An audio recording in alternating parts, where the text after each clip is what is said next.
할렐루야. 수요예배에 오신 여러분들 주님의 이름 안에서 진심으로 환영합니다. 이 말씀 시간 가운데 하나님의 귀한 은혜가 넘치기를 예수님의 이름으로 축복합니다. 아멘. 오늘 본문은 이스라엘 백성들이 이제 여리고성을 만나게 됩니다. 여리고성은 이스라엘 백성에게는 반드시 함락해야 되는 성이고, 또 이 여리고성 안에 있는 이 여리고 사람들은 반드시 이스라엘 백성들 가운데서 성을 사수해야 하는 그런 상황에 있습니다. 그러나 이스라엘 백성들이 여리고성을 함락할 수 있는 가능성은 0%입니다. 절대로 이 여리고성을 함락시킬 수가 없습니다. 그러나 이 여리고성은 가나안 땅을 점령할 때에 반드시 점령해야 되는 성이고, 그리고 첫 번째 성입니다. 그리고 전 가나안 지역에서 이 여리고성이 가장 강한 성입니다. 그래서 이 함락시키지 못한다면, 이 여리고성을 이스라엘 백성들이 함락시키지 못한다면 이 가나안 정복은 현실적으로 어렵습니다. 그렇다면 오늘 말씀을 통해서 이 이스라엘 백성들이 이 난곡불락, 이 여리고성을 어떻게 점령하는지에 대해서 말씀을 통해 알아보도록 하겠습니다. 먼저 본문에 들어가기에 앞서 여호수아 5장 말미의 구절들을 보면 지도자 여호수아를 중심으로 이제 이스라엘 백성들이 하나님의 능력으로 요단강을 건너게 됩니다. 그리고 이제 이스라엘 백성들은 이 여리고성을 직면하게 됩니다. 그래서 지도자인 이 여호수아는 먼저 어떻게 하면 이 여리고성을 함락시킬 수 있는가에 대해 고민을 하면서 먼저 이 여리고성 앞에 한번 다다라 봤습니다. 그러나 이리 보고 저리 봐도 이 여리고성을 점령할 수 있는 뾰족한 묘안이 생각나지 않았습니다. 그때 갑자기 이 여호수아 앞에 어떤 한 사람이 등장을 하게 되는데, 이것도 적진에서 그냥 어떤 사람이 등장하는 것이 아니라 한 손에 칼을 빼고 그 칼을 들고 손을 들고 여호수아 앞에 나타나게 되었습니다. 그때 이 여호수아는 매우 놀랐습니다. 그리고 이 사람에게 바로 이렇게 물어봤습니다. 오늘 본문 앞에 있는 여호수아 5장 13절의 말씀을 보면 여호수아가 여리고에 가까이 이르렀을 때 눈을 들어본즉 한 사람이 칼을 빼어 손에 들고 마주 서 있는지라. 여호수아가 나아가서 그에게 묻되 너는 우리를 위하느냐 우리의 적들을 위하느냐 하니, 여호수아는 지금 칼을 손에서 뺀 그 사람에게 너는 우리 편이냐 아니면 적군이냐라고 지금 소속을 물어보았습니다. 그러나 이 사람은 자신이 어느 쪽에 소속에 있다고 말하지 않고 나는 여호와께서 보내신 여호와의 군대 장관이다라고 대답을 하였습니다. 그런데 참 이상합니다. 이 여호와의 군대 장관이 여호수아에게는 나는 너의 편이다라고 이렇게 대답을 해야 할 것 같은데 그렇게 말하지 않고 지금 여호수아에게 나는 누구 편도 아니고 나는 여호와께서 보내신 여호와의 군대 장관이다 이렇게 대답을 하는 것입니다. 이것은 참 중요한 대답입니다. 하나님이 내 편이 되는가, 이것이 중요한 것이 아니고 내가 하나님 편에 서 있는가, 이것이 중요한 것입니다. 시편 118편 6절에 보면 다윗은 여호와는 내 편이시다라고 이렇게 고백을 하는데, 그러나 이 여호와는 내 편이시다라는, 주님은 내 편이시다라는 이 다윗의 고백은 다윗이 하나님 편에 서 있을 때 나오는 고백이 바로 이제 주님은 내 편이시다, 여호와는 내 편이시다라고 고백할 수 있는 것입니다. 내가 하나님 편에 서 있으면 하나님께서 내 모든 것을 책임져 주십니다. 그런데 다윗이 또 다른 고백을 한 부분이 있습니다. 시편에 보면 시편 32편 4절에 보면 하나님이 나를 진액이 나올 정도로 누르셔서 내가 마치 여름 가뭄에 메마른 같이 되었나이다, 이 고통을 호소하고 있습니다. 이때는 다윗이 하나님 편에 서 있지 않을 때 고백입니다. 또 아모스 5장 19절에는 이렇게 말씀하는데 마치 사람이 사자를 피하다가 곰을 만나거나 혹은 집에 들어가서 손을 벽에 대었다가 뱀에게 물린 같도다 라고 말씀합니다. 이 아브라함 자손이고 할례 행했고 안식일마다 성전에 가서 예배드리는 이 이스라엘 백성들이 하나님 편에 서지 않을 때, 악을 행할 때 이들의 삶이 어떠냐면 마치 사자가 이렇게 다가왔을 때 이 사자를 피하러 이제 다른 곳에 가는데 그것에 이제 사나운 곰을 만나게 되는 거죠. 그리고 벽을 이렇게 더듬더듬 하다가 이 벽을 짚었는데 마침 다른 것도 아니고 벽을 짚은 그 자리에 마침 뱀이 한 마리 있는 것입니다. 그 뱀에게 물려버리는 것입니다. 하나님 편에 서 있으면 안 될 것 같아도 하나님께서 되게 하십니다. 그러나 내가 하나님 편에 서 있지 않으면 일이 될 것 같은데 일이 결국에는 안 되고 파토나는 것입니다. 하나님께서 왜냐하면 그걸 막아버리시는 것입니다. 우리는 하나님은 내 편이신가가 중요한 것이 아니고 내가 지금 하나님 편에 서 있는가, 이것이 중요한 것입니다. 그렇다면 내가 하나님 편에 서 있을 때 나오는 행동이 무엇이느냐 하면 바로 내가 신고 있는 이 신발을 벗는 것입니다. 여호수아 5장 15절에 보면 여호와의 군대 장관이 여호수아에게 이르되 내 발에서 신을 벗으라 내가 선 것은 거룩하니라 하니 여호수아가 그대로 행하니라라고 말씀합니다. 당시 고대 근동 사회에서 신을 벗은 사람의 신분은 무조건 그 종입니다. 종의 신분입니다. 노예라고도 합니다. 노예가 신을 신는 법은 없습니다. 그렇다면 종의 가장 기본적이고 중요한 자세는 무엇일까요? 종은 자신의 생각과 생각이 있더라도 그것을 절대로 밖으로 말을 배설해서는 안 됩니다. 그리고 자신의 생각대로 움직여서도 안 됩니다. 그게 종의 가장 기본적인 자세입니다. 무엇이 중요한가 하면은 본인의 생각과 본인의 마음이 중요한 것이 아니고 이 주인의 생각과 주인의 마음이 중요한 것입니다. 주인의 명령을 그대로 따르는 종이 참된 종이고 충성된 종입니다. 그 착하고 충성된 종이라고 예수님도 이렇게 말씀하시는데 이 착하고 충성된 종의 대표적인 종이 보면 이 구약의 아브라함의 종 엘리멜렉입니다.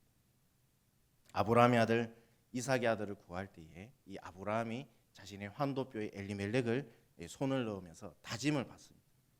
너는 저기 나홀의 집에 가서 거기서 이제 아내를 데리고 가나안 여인 안 된다. 가나안 여인 안 되고 또 혹시 자기가 여기로 오지 않을 것 같으면 절대로 그 사람은 아니니까 데리고 오지 마라. 그리고 이삭이 그쪽으로 가서는 안 된다. 이게 지침을 이렇게 하나하나 주게 되는데 이 엘리멜렉이 아주 그 지방까지 가는데 시간이 많이 걸립니다. 낙타 10피를 메어가지고 거기 가서 이제 리브가를 만나는데 자신의 생각은 절대 나타내지 않습니다. 아브라함이 자신에게 명령했던 것, 아브라함이 자신에게 줬던 그 지침만 가지고 이야기를 하고 그리고 바로 리브가를 데리고 다시 돌아오게 됩니다. 아주 충성된 종입니다. 신발을 제대로 벗은 종인 것입니다. 그러나 반대로 주인 한 사람 또 보면 엘리사의 종 수종 들었던 이 게하시도 있습니다. 나만 이 문둥병을 나병을 고치고 나서 엘리사에게 이게 무엇을 주려고 해도 엘리사는 받지 않았습니다. 하나님이 고치셨기 때문에 자기는 받을 필요가 없다 했는데 이 게하시가 그 은혜 은전에 돈이 멀어가지고 눈이 멀어가지고 엘리사 몰래 가가지고 나만을 찾아가서 포대에 이 은전을 꽉 실어가지고 두 포대를 싣고 거기에 이제 값비싼 옷 2벌을 이제 가지고 이 엘리사 몰래 가지고 오게 됩니다. 결국에는 이제 엘리사가 그것을 알고 나만에 있던 이 나병이 이제 게하시에게 가게 되는데 게하시가 엘리사의 생각대로 움직이지 않은 것입니다. 자신의 생각대로 자신이 하고 싶은 대로 움직였습니다. 종인데 이 게하시는 악한 종인 것입니다. 하나님께서는 지금 군대 장관을 여호수아에게 보내시면서 신을 벗으라고 말씀하셨습니다. 그리고 이제 우리가 오늘 읽은 본문에서 지금 이제 이 여리고 앞에서 어떤 상황인가, 이스라엘이 지금 어떤 상황인가에 대해서 이 말씀을 합니다. 본문 1절에 보면 이스라엘 자손들로 말미암아 여리고는 굳게 닫혔고 출입하는 자가 없더라. 여리고는 당시 외벽과 내벽, 외벽과 내벽 이중으로 된 성벽으로 된 구조로 된 성입니다. 이 바깥쪽의 외벽은 12m 정도 되는 높이, 그 아파트의 한 4층 정도 되는 높이였고, 바로 뒤에 있는 이 내벽은 14m, 한 15m, 아파트 한 5층 높이에 되는 그런 벽의 높이에 있는 이 성이었습니다. 그 당시 이스라엘은 이런 이중으로 된 높은 성벽으로 된 이 여리고성을 점령할 수 있는 무기도 없었고, 그리고 사다리도 없었습니다. 올라갈 수 있는 사다리도 없었습니다. 거기다가 지금 여리고 성문은 이스라엘 자손들이 요단강을 건넜다는 소식을 듣고 이 여리고 왕의 명령으로 이 성문을 굳게 닫았습니다. 절대로 문을 열 수 없을 정도로 굳게 이 성문을 닫아 버렸습니다. 그래서 출입하는 사람이 아무도 없게 된 것입니다. 거기다가 여리고는 성 안에 이 샘이 있습니다. 샘. 물이 식수가 풍족하게 있는 성입니다. 그래서 이 물이 풍족하기 때문에 이 여리고 근처에는 이 광야인데 이 여리고 성 안에는 무엇이 가득하냐면 종려나무가 가득합니다.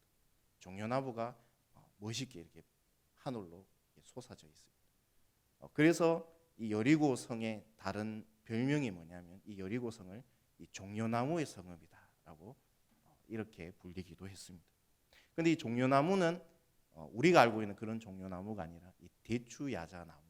대추야자가 주렁주렁 그 여리고에 많이 가득하게 있는 것입니다. 그리고 이 대추야자뿐만 아니라 물이 풍족하기 때문에 많은 먹을 수 있는 이런 열매들을 있는 나무들이 참 많았습니다. 그래서 바나나도 있었고 또 오렌지도 있었다고 합니다. 열대 과일들이 참 많이 있었습니다. 이만큼 여리고성은 문을 굳게 잠그어도 밖에 나가지 않더라도 식량이 부족하지 않았습니다. 거기다가 지금 이스라엘 백성들이 여리고성에 도달한 시기는 곡식 거두는 시기입니다. 그래서 이미 여리고성 안에는 이 곡식을 거두어 가지고 몇 년 동안 밖에 나가지 않더라도 살 수 있는, 먹는 것을 해결할 수 있는 그런 성인 것입니다. 지금 여리고 왕이 성문을 굳게 닫은 이유는 이스라엘 백성들이 그냥 이 여리고성을 보고 지나가기를 바라는 것입니다. 이스라엘에게는 여리고는 도저히 함락할 수 없는 그런 성입니다. 그런데 하나님께서는 여호수아에게 이렇게 말씀하십니다. 본문 2절에 보면 여호와께서 여호수아에게 이르시되 보라, 내가 여리고와 그 왕과 용사들을 내 손에 넘겨 주었으니.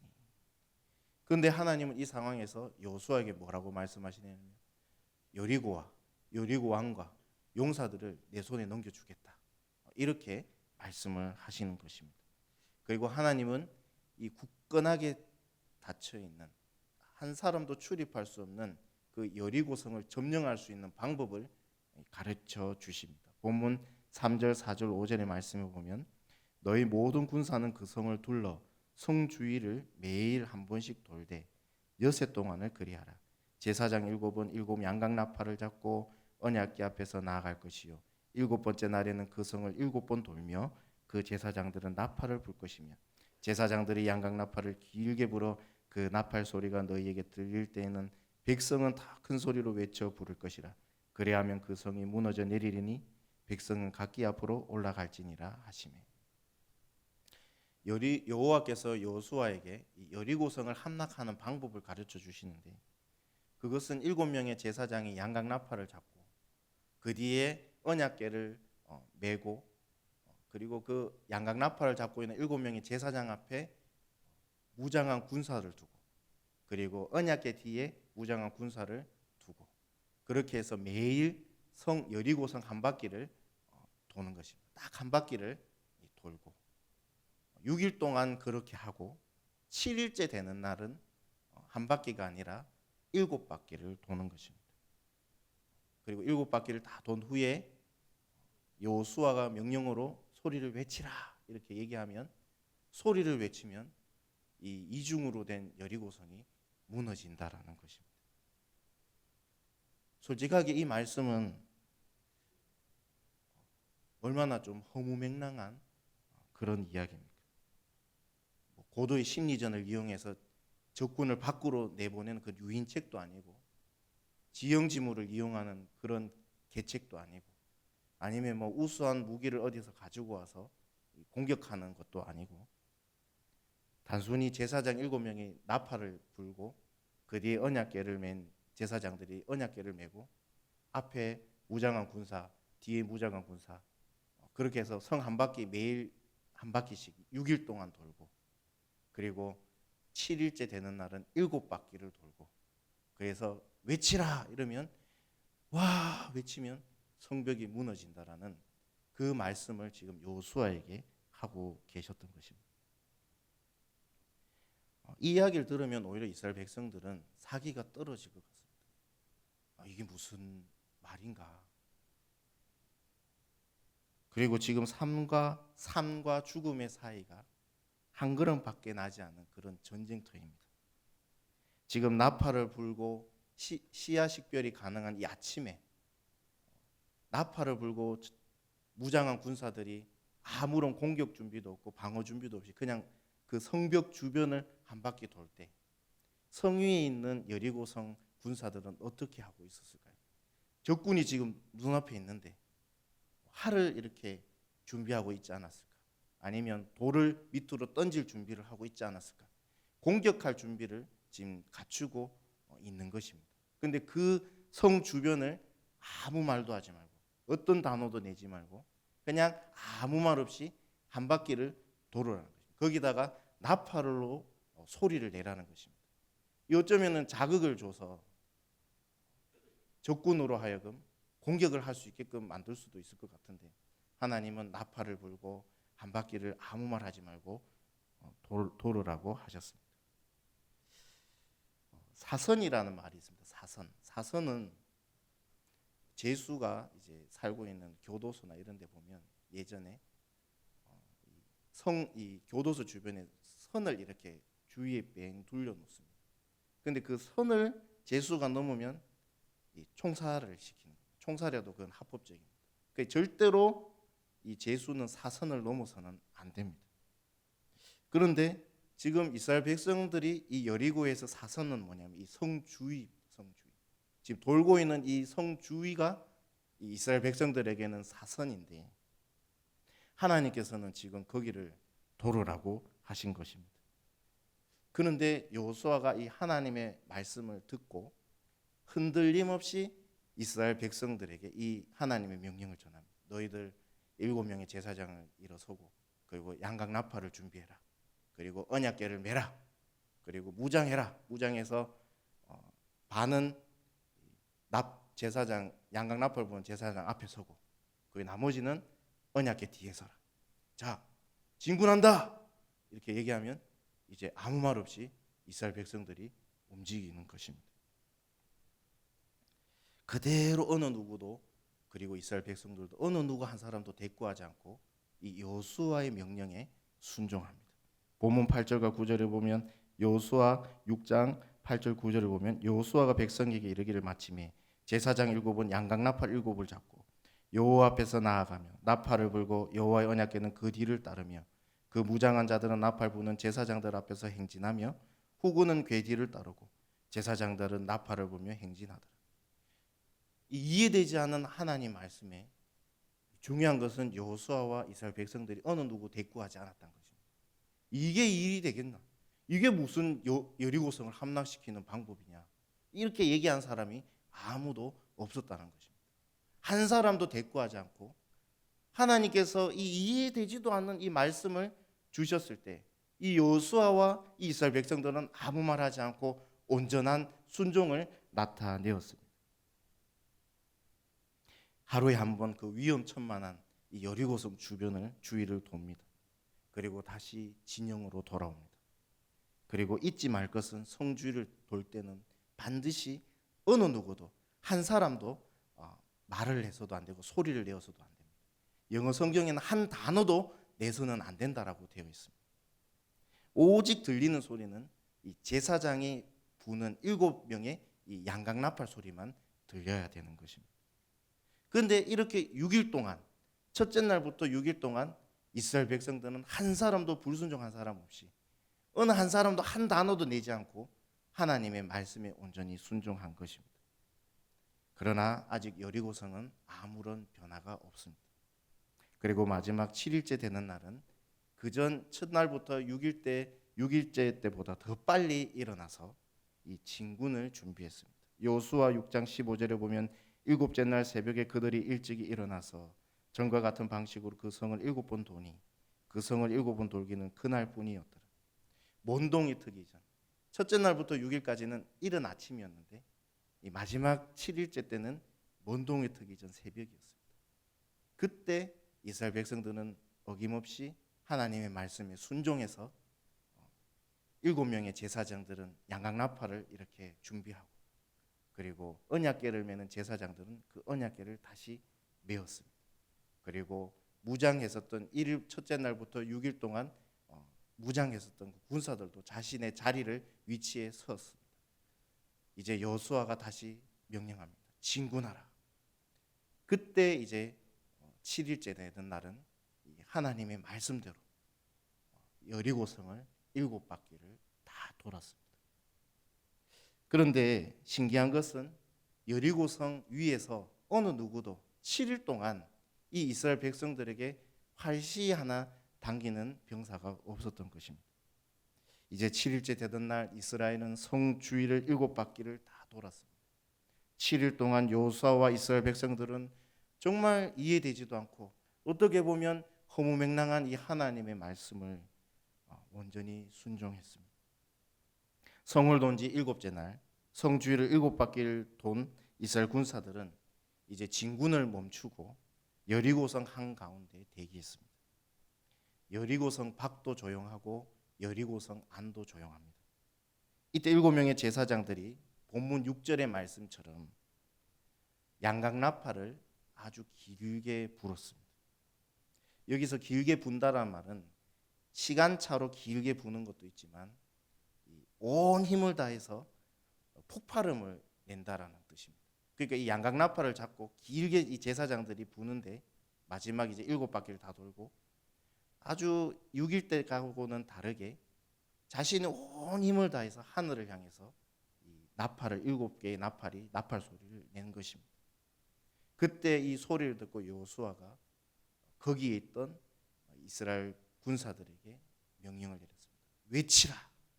이렇게 명령을 내리게 됩니다. 여호수아 6장 16절에 7번째 제사장들이 나팔을 불 때에 여호수아가 백성에게 이르되 외치라. 여호와께서 이 성을 너희에게 주셨느니라. 외치라. 여호수아가 이스라엘 백성들에게 명령을 내렸습니다. 이것도 하나님의 말씀대로 명령하신 대로 그대로 여호수아가 한 것입니다. 그러자 이구동성으로 6일 동안 한마디도 한 단어도 내지 않았던 이 이스라엘 백성들이 이 나팔 소리를 듣고 또 여호수아의 이 외치라는 명령을 들은 후에 이구동성으로 여리고성 앞에서 이 군사들이 모두 젖먹던 힘까지 온 힘을 다해서 목청이 터지도록 이 소리를 질렀습니다. 그러자 정말 거짓말처럼 이 여리고성 성 외벽에 있던 12m의 성벽과 그 뒤에 있던 14m의 이 여리고성 내벽이 모두 무너져 내렸습니다. 여호수아 6장 20절에 이에 백성은 외치고 제사장들은 나팔을 불매 백성이 나팔 소리를 들을 때에 크게 소리질러 외치니 성벽이 무너져 내린지라. 백성이 각기 앞으로 나아가 그 성에 들어가서 그 성을 점령하고. 이 여리고성은 엄청 유명한 사건입니다. 사건이어서 훗날 근래에 많은 고고학자들과 이 발굴팀들이 이 여리고성에 와서 탐사를 했습니다. 그리고 그 탐사팀들 중에 대형 박물관에 있는 그 발굴팀이 이 조사를 하게 되는데 놀라운 것을 발견하게 됩니다. 그것은 이제 지진이 났던 것을 이제 발견을 하게 된 것입니다. 그리고 그 지층을 검사해 보니까 진도 한 6.0의 지진이 났었다라는 것을 이제 발견하게 되었습니다.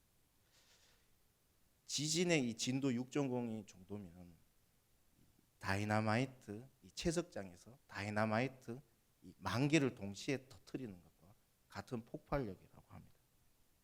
엄청난 폭발력이 있는 지진입니다. 그러니까 그 고요했던 여리고성에 이스라엘 백성들이 나팔 소리를 듣고 이 한 마음을 다해서 목청을 터지도록 이 소리를 외쳤을 때에 하나님께서 그들의 소리를 들으시고 여리고성 아래에 마치 다이너마이트 10,000개를 동시에 터뜨리듯이 지진을 일으키신 것입니다. 그래서 이 여리고성의 외벽과 내벽이 모두 무너져 내린 것입니다. 그리고 이 탐사팀에 의해서 한 가지 더 발견된 것은 신기한 것은 이 여리고성 외벽과 내벽이 모두 바깥쪽으로 다 무너졌다라는 것입니다. 이 전문가들의 견해는 고대 전쟁에서 성벽을 이렇게 공격했을 때 이 성벽은 안쪽으로 무너진다고 합니다. 그래서 이제 다 안쪽으로 넘어지는데 이 여리고성을 고고학자들과 발굴팀이 발견을 할 때 이 성벽들이 다 바깥으로 무너져 내렸다라는 것입니다. 여리고성이 만약에 안쪽으로 무너져 내리면 이 이스라엘 백성들은 그 성 안으로 들어갈 수가 없습니다. 그런데 하나님께서 큰 지진을 일으키셨을 때 이 성벽 여리고성의 외벽과 내벽이 다 바깥으로 넘어졌기 때문에 무너졌기 때문에 그 무너진 벽들이 이스라엘 백성들이 여리고 성 안으로 들어갈 수 있는 계단이 되었고 이 사다리 역할을 하게 된 것입니다. 저는 이 여리고성을 향해 순종하여 이스라엘 백성들이 큰 소리로 외쳤던 그 모습을 보면서 에레미야 33장 3절의 말씀이 생각났습니다. 너는 내게 부르짖으라 내가 내게 응답하겠고라는 말씀입니다. 믿음으로 기도하면 반드시 응답이 있습니다. 제가 어떤 목사님이 이 기도에 대해서 얘기하시는 것을 제가 들었는데 이 목사님은 우리 성도들이 하나님께 기도하는 기도 중에 가장 강력한 기도가 무엇인가에 대해서 들은 적이 있습니다. 성도들이 하나님 앞에 기도하는 기도 중에 가장 강력한 기도 이것이 무엇인가 하면 하나님이 어떤 분이신가를 알고 기도하는 그 기도가 가장 강력한 기도다. 그 목사님은 그렇게 말씀을 한 적을 들은 적이 있습니다. 우리는 늘 예배 시간에 하나님이 어떤 분이신가를 늘 신앙 고백을 합니다. 전능하사 천지를 만드신 하나님 아버지를 내가 믿사오며 매주 한 번, 최소 매주 한 번은 이 신앙 고백을 하나님 앞에 신앙 고백을 합니다. 하나님은 어떤 분이십니까? 전능하사 천지를 만드신 하나님 아버지를 내가 믿사오며 이 전능하신 하나님을 믿고 아는 성도에게 그 사람에게 그런 하나님을 믿고 아는 그 성도가 기도하는 그 기도는 하나님께서 반드시 응답하신다는 것입니다. 그래서 그 기도가 가장 강력한 기도입니다. 여호수아와 이스라엘 백성들은 이런 믿음을 가지고 하늘을 향해 소리를 쳤습니다. 히브리서 11장 30절에 보면 믿음으로 7일 동안 여리고를 도니 성이 무너졌습니다. 여호수아와 이스라엘 백성들은 현실적으로는 정말 어떻게 보면 세상 사람들이 택도 없는 소리, 정말 세상 사람들이 들을 때는 허무맹랑한 이 방법을 여호수아와 이스라엘 백성들은 어린아이와 같이 그것을 순전하게 믿고 믿음으로 여리고성을 7바퀴 매일 한 바퀴씩 6일 동안 그리고 7일째 되는 날 7바퀴를 다 돌았어요. 그리고 소리를 지르라고 하니까 또 세상 사람들이 볼 때는 정말 바보 같은 그 말을 어떻게 믿냐는 그런 말씀을 어린아이와 같은 그 순전한 마음으로 젖 먹던 힘을 다해서 제사장들도 길게 불면서 젖 먹던 힘을 다해서 이 양강나팔을 불었고 이 이스라엘 백성들도 젖 먹던 힘을 다해서 목청이 터지도록 하늘을 향해 소리를 쳤습니다. 이것은 믿음이 없이는 할 수 없는 행동인 것입니다. 정말 어린아이와 같이 그 말씀을 믿고 기도하니까 하나님께서 그 소리를 들으시고 그 여리고성 밑에 엄청난 폭발력이 있는 지진을 흔들어 버린 거죠.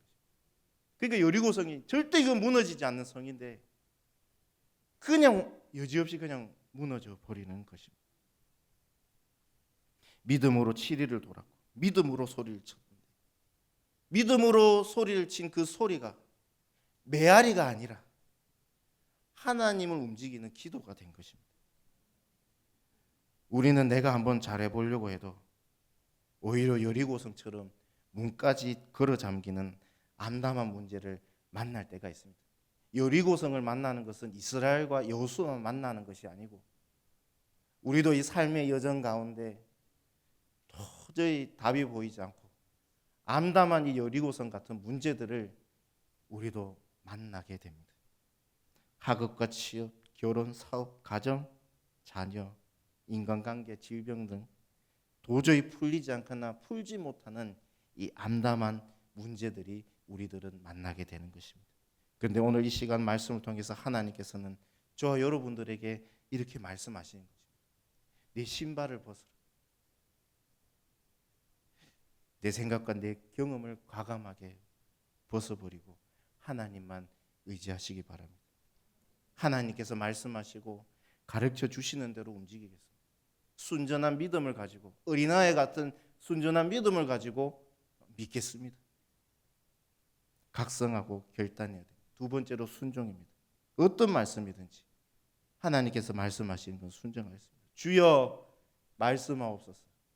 주의 종이 듣겠나이다. 이런 순종이 있어야 되는 것입니다. 그리고 세 번째 마지막은 믿음의 기도입니다. 하나님께서 반드시 이 문제를 해결해 주실 수 있다. 전능하신 하나님을 믿고 기도하는 것입니다. 우리는 내가 참 똑똑하다고 착각할 때가 있습니다. 이 문제는 내가 풀 수 있어. 그래서 하나님께 의탁하지 않고 묻지 않고 일을 진행할 때가 있습니다. 그러나 이제 내가 신고 있는 신을 벗어야 합니다. 그리고 하나님 말씀에 순종해야 합니다. 그리고 믿음으로 기도해야 합니다. 그러면 아무리 단단하게 다치고 난공불락한 이 여리고성과 같은 문제를 할지라도 지진을 통해서 하나님께서 여리고성을 함락시키시는 것처럼 하나님의 방법대로 그 문제를 푸시고 해결하여 주십니다. 우리는 이것을 믿어야 합니다. 우리는 감기는 고치기 쉬운 병이라 생각하고 암, 사기, 말기암은 굉장히 어려운 것다고 생각하는데 사실 감기도 우리한테는 어려운 것입니다. 그런데 하나님은 감기나 이 말기암이나 하나님 볼 때는 똑같은 문제입니다. 하나님은 못하시는 것이 없습니다. 전능하신 하나님인 것입니다. 우리는 이것을 믿어야 돼요. 올 한 해 2023년 우리는 내 신을 벗고 하나님의 말씀에 순종하고 믿음으로 기도하면 여리고성과 같이 풀리지 않는 문제가 하나님 방법대로 풀리는 줄 믿습니다. 앞으로 우리가 걸어가는 이 산 가운데 여리고와 같은 문제들은 또 만나게 될 것입니다. 학업과 취업과 어떤 사람에게는 취업이, 어떤 사람에게는 결혼이, 어떤 사람에게는 사업이, 어떤 사람은 계속 치고 있는 이 시험이, 어떤 사람에게는 가정이, 어떤 사람에게 이 자녀가, 어떤 사람에게 인간관계가, 어떤 사람에게는 질병이, 어떤 사람에게는 경제적인 부분들이 여리고성 같을 수 있습니다. 그러나 하나님을 전적으로 의탁해서 하나님의 방법대로 해결받는 저와 우리 성도님들 되시기를 예수님의 이름으로 축복합니다. 아멘. 기도하겠습니다.